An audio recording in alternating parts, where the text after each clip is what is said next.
As the Bridgerton Season 3 drought still occurs, I bring you this video.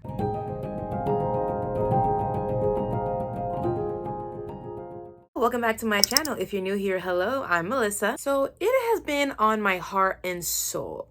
I wonder if any of you guys feel the same. If you're watching this, chances are you are a Bridgerton fan. I am a major Bridgerton fangirl. If you guys don't know, I have a whole Bridgerton playlist right here. I've made a lot of videos about my favorite show, my favorite historical romance show. Ever since the popularity of the first season, when it popped off into the stratosphere with Reggae and Phoebe, and then season 2 came out, and then that was also very popular, and then they had already approved seasons 3 to 4, and then there's a spin-off show with Queen Charlotte, which also did well, and I'm sure Shonda Rhimes has plans for more spin-offs and prequels because she's Shonda Rhimes. I am surprised because this has shown to be something very successful, and there's obviously a market for it. I'm surprised that not more streaming services have jumped at the chance of making their own Bridgerton show. I mean, think about it. When Game of Thrones was at its highest high, which that show got more and more popular as the show went on, something that is kind of rare actually. When that show was so popular, I remember there used to be so many kind of imitations, for lack of a better term. Some of them did not make it past their first season. Some of them they gained some sort of following, but I would say nothing has really beaten the popularity of Game of Thrones. There's that popular show on Netflix called Vikings, I believe, that a lot of people like. But then there were some shows that kind of failed. Like there was that show called Britannia, I think it was. I'll pop it in here somewhere. And then there was another fantasy historical where it was called Wheel of Fortune. No, it's not Wheel of Fortune. It's Wheel of something. I will also pop that here somewhere.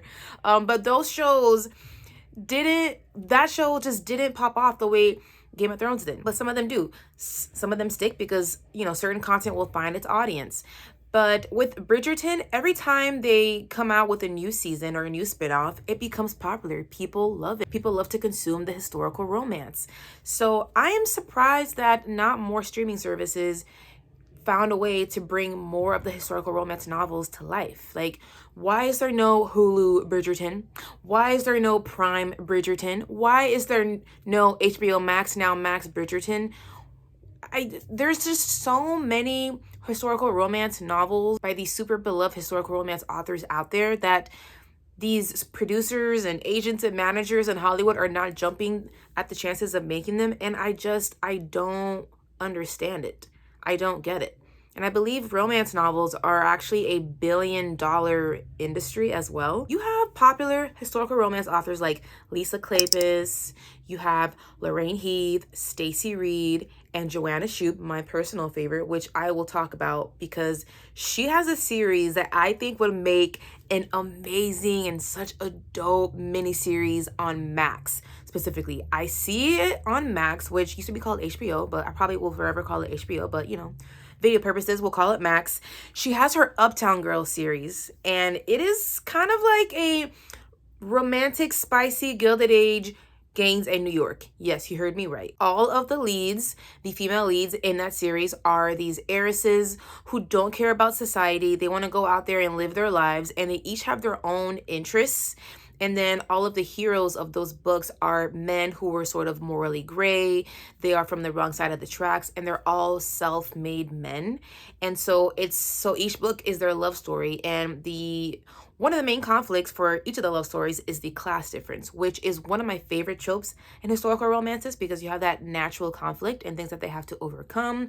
Sometimes it's a forbidden romance, or oftentimes it's a forbidden romance because it is the high society girls getting with these bad men. Who doesn't love a forbidden romance? Now, I know that Hulu has The Great, and, you know, all due respect to The Great, it's not exactly a romance, right? For something to be considered a romance, it needs to have an HEA. And The Great, while it's pretty heightened and kind of fictional and funny, it's not always quite romantic. I'm talking about those, like, those stories that are truly romantic and they make you feel the feels and they're super swoony. Those are the types of stories that I would love to see more of. And I actually did not become a historical romance girly until I watched Bridgerton. I was never really into the Jane Austen stuff or the classics and whatnot. I know, don't kill me. But, when Bridgerton just came on the scene, it kind of made my eyes open to how romantic those stories can be. But also, let's face it, they're also pretty spicy. And I want more of that. I know they also have The Gilded Age on Max, but it's not really a sexy show. Not sexy enough for me, in my opinion. So that's why I would love to have something, I would love to have more out there. And selfishly speaking, I would love to see an Uptown Girls series by Joana Shupe on Max. I am hoping the Google gods, the algorithm, make this video popular enough to a certain degree where some producer out there can make that happen. And if you guys have any historical romances that you also love, that you think would make an amazing miniseries or a limited series or even a TV movie or a theatrical movie, let me know down in the comments, because I would love to know more. I'm out here like, why are these streaming services not taking the opportunity to see what we love so much as historical romance readers, so that you can have your own Bridgerton? Do you not like money? If you guys are interested to know more about the Uptown Girl books by Joana Shupe, the first book has to do with the wealthy heiress. She is the eldest and she gets with the dad's lawyer. So forbidden romance there. And he comes from like a background where he is self-made. The second book has to do with the second eldest and a casino owner. And back then it was illegal for women to enter casinos and gambling was illegal, period. But the heiress in the second book doesn't care. She wants a place of her own where women can come and gamble and have fun. And her and the casino man, get into some entanglements. And then the third one is about the youngest, the baby of the family, of the three sisters. And she is a do-gooder. She does so much for women and their families, and she catches husbands who have not been around, not helping the wives. And she gets together with the criminal kingpin of New York City. He's probably my favorite hero out of all of the books because he is this criminal. So he's already the bad boy and she's the good girl. But I think that book is a great example of how to do bad boy and good girl right. He still lives by a moral code. He has his own code of honor. He takes care of business, but he has a line. He will not hurt women and children. And if somebody is stepping out of line, he does what he needs to do to take care of business. Sometimes they get into arguments about how things should be dealt with. So that's part of the conflict between them. I would say they are all spicy in different ways. Like, for example, in the third book, Jack Mulligan is somebody who loves to dirty talk, and he does it fabulously so. And then fans of the books will know that the second book has quite a unique scene that happens in a brothel. Has to do with some voyeurism and has to do with some self-pleasuring. It's an iconic scene that Joanna is asked about all the time. And yeah, those books, please, universe, I'm putting this out there. Make those books into a miniseries. Full disclosure, I know that Stacey Reed's Sinful Wallflower series got picked up by some production company, and we have not heard anything since then though. We have seen in the past where certain books will get picked up and they'll be in development, but they stay shelved for many years and it just gets scrapped, or we just never hear about it again. I have read the first book from that series, and it's kind of like a Beauty and the Beast retelling of sorts, kind of. And it's the one that a lot of people like, and I really like it too. So if that actually happens, I will be so excited. And hopefully that will be even more incentive for more of the historical romances that are spicy, because that is key. That is key. Let's not kid ourselves. We are also here for the spice. I'm here for the feels, the swoony heroes, and the amazing characters and cast of characters. But I'm also here, if we're honest, I'm also here for the spicy times.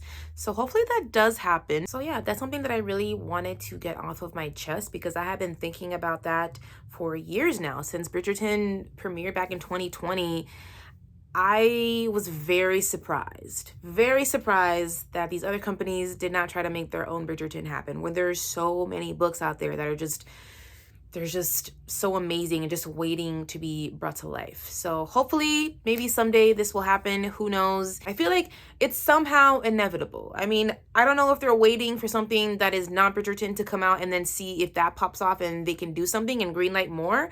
But who knows? Hopefully it will happen. We need more love story. There is nothing wrong with believing in the happily ever after, because we all need some hopefulness sometimes. I really, really believe that's why the romance genre is so popular. If you guys don't know, I will be doing videos for And Just Like That. The new season premiered this week, and I just did the first 2 episodes. It's on my channel now. I'll be doing it every single week. If you're interested, please go ahead and subscribe and hit the bell. And I will have more Bridgerton content being made as we are going through the Bridgerton season 3 drought that's happening right now, because we've been given some photos, but where is the teaser? I already complained about this in my other video, so I won't do it again. But thank you guys so much, and I'll catch you guys next time.